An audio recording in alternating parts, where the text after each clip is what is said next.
What can you understand by part and whole method? Come on. Whatever you know, tell. Even if you are wrong, it doesn't matter. I want you to be wrong.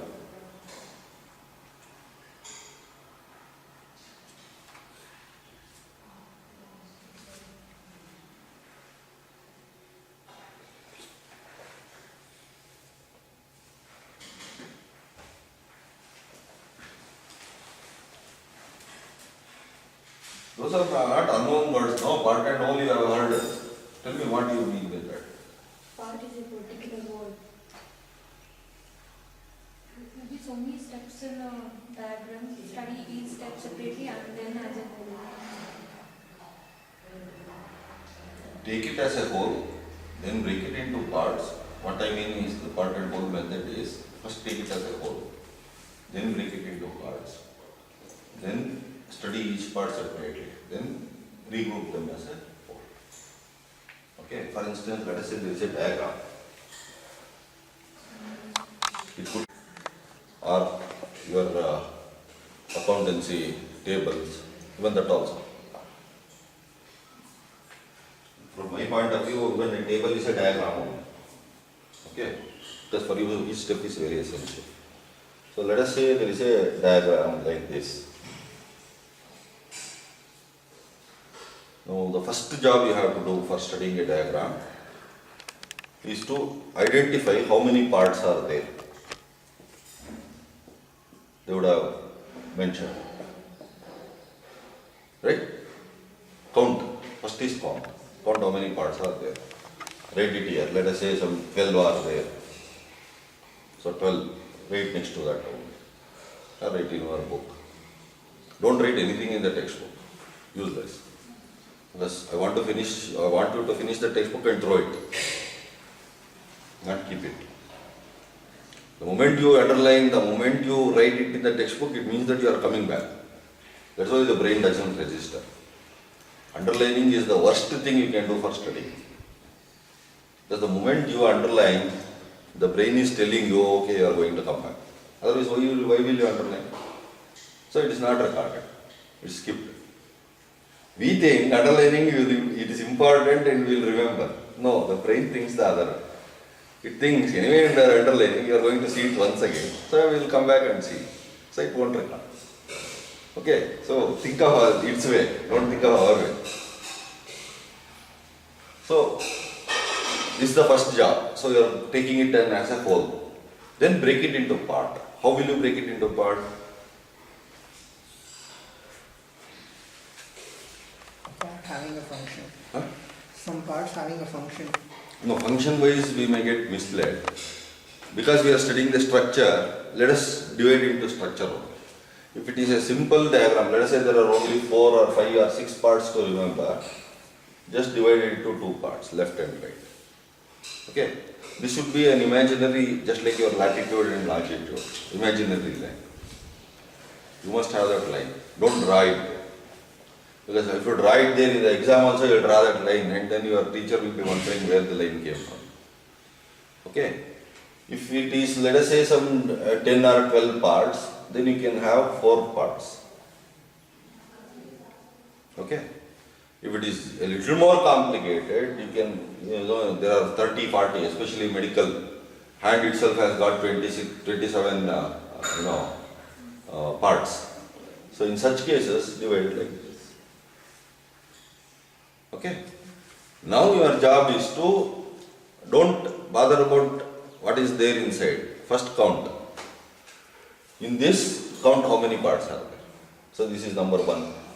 Number 2, how many? Number 3, how many? Number 4, how many? Number 5, how many? Like this. 7, 8, etc. Depending upon how many parts you have. Count how many parts are there within that. First, make sure you know the names properly. In the sense, all these parts you are able to name before you get into diagram. Okay? First you see, this has got, let us say, 2 parts, let us say. This has 2 parts named. Now, the first question you should ask is, am I able to name all the parts? Okay? For that you have to prepare. So what are those two parts? You just study. So study part by part, and as a whole, make a list of all the parts that are there in this diagram. Right?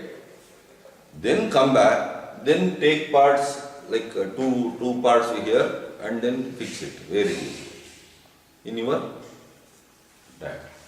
Don't look at it and do. Look at it, close the book and then do it. Okay? Don't copy the diagram.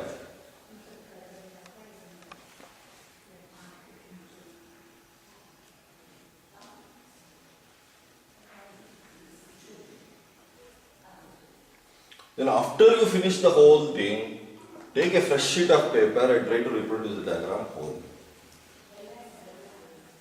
If you have missed, you will know where you have missed. Then cross check.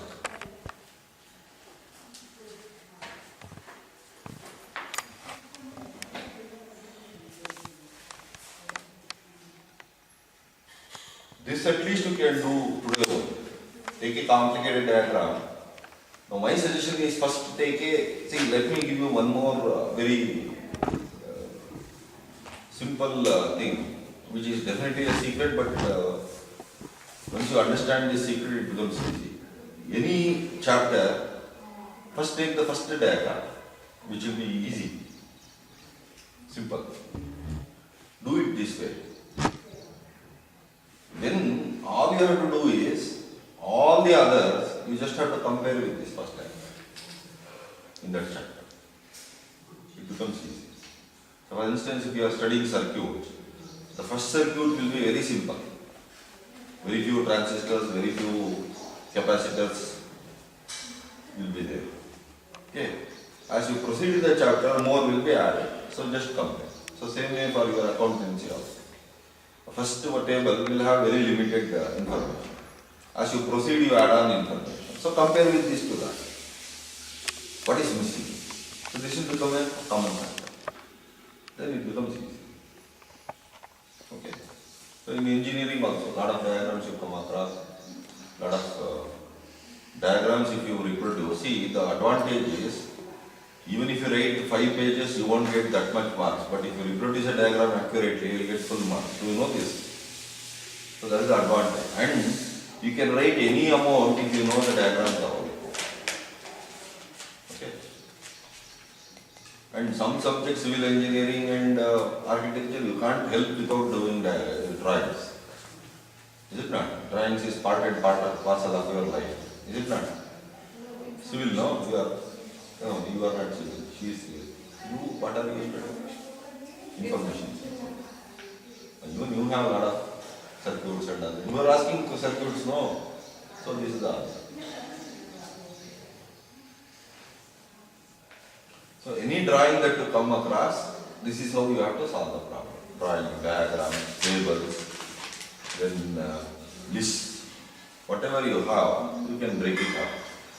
First make it a whole, break it up, study each one separately, then fill up a whole. Okay. So when you reproduce it as a whole. Then cross check with the text. If you have missed a little, doesn't matter. Compare it, then close the book and then reproduce once again. Until you get it 2 times consecutively.